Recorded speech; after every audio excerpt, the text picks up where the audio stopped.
What is going on, guys? I am the FD Guru, bringing to you guys another episode of my NBA DFS podcast.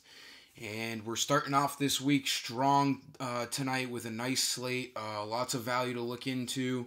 Coming right off of a nice Patriots Super Bowl victory. We did it again. Quite a life you live if you are a Patriots fan or just a Boston sports fan in general. Really weird game last night, though, 13-3. I don't think anyone expected that. I saw something on Twitter that a guy bet $250 on the Rams scoring exactly 3 points, and he ended up winning $100,000.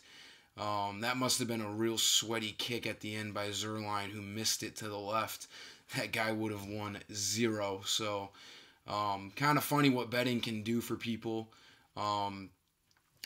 But let's just jump right into tonight's slate. I have an MLB giveaway on my Twitter, giving away DraftKings and FanDuel MLB cash and GBP passes. Looking forward towards the MLB season. So, for tonight at point guard, I think you got to look at Frank Jackson.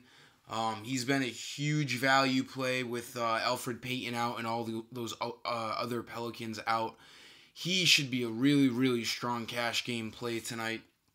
Easy punt play. He shouldn't even really be your dropped score. He's easily going to get over 20 fantasy points, in my opinion.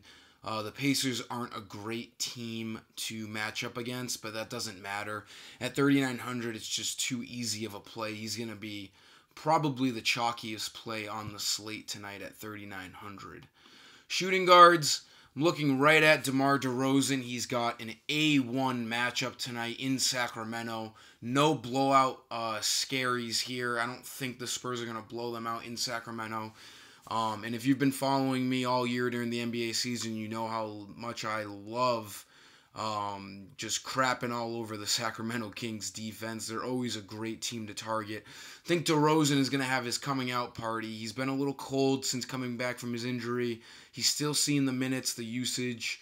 30 fantasy points, not terrible.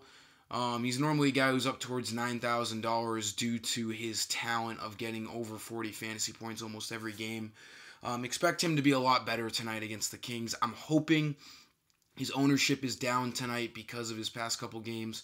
But whenever DeRozan's under 8,000 and has no minutes restriction, I'm all over him in this matchup. He's definitely a strong cash game play tonight at shooting guard. Small forwards, Otto Porter, he's a guy that I'm going to be certainly targeting tonight. He's looking like he's going to be in their starting lineup again. He was coming off the bench because he had his injury, but it looks like he's back in the starting rotation for the rest of the season. And with John Wall being out for the year, he's seen his usage go up. He seems to be the second offensive weapon next to Bradley Beal on that Wizards team. So in a matchup tonight against the Hawks, who are arguably just as bad as the Kings on defense, this game's going to be very fast-paced. Porter should strive in this game, and he's coming off of a really strong game against Milwaukee. He's a guy who can do everything. He can score, he can rebound, he can steal and block. He can really get a bulk of his fantasy points on the defensive end of things. He averages over a steal a game, so I think Porter's a really strong play tonight.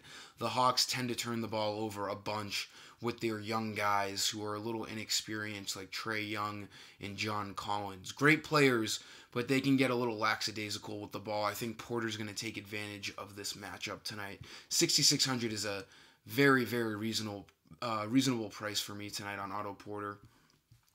For power forwards, I think Kenrich Williams, he's a guy you should lock in at 4,900. He's been getting a ton of run with Randall, Mirotic, and Anthony Davis out. He's got a decent matchup against the Pacers, but I'm not picking him for the matchup. I'm picking him for the usage and the minutes he's seeing lately. He's been crushing value in his last 3 games since he actually started getting consistent playing time. Expect him to get over 20, probably 25 fantasy points tonight. Fairly easy, while he's shown that he has that upside to get in the mid-30s as well. So Williams makes for a really strong, cheap play tonight at power forward. Then at center, My favorite center play as of right now, Jahlil Okafor, for the same reason as Williams. The Pelicans are so banged up that these guys see a lot of playing time. He's going to easily see over 30 minutes tonight. He should get over 30 fantasy points. Really safe play tonight. The Pelicans don't have many guys to play, seeing as almost half of their team is hurt, and that half of their team being all starters except Jrue Holiday. So Okafor, as usual, is going to see a lot of playing time, and he has really good upside. He's shown that he can break that 50-point barrier, so that adds to the play as well. That'll sum up today's video, guys. I hope you use these picks, find them helpful, and win some green tonight. Until next time, I am the FD Guru, and I am signing off.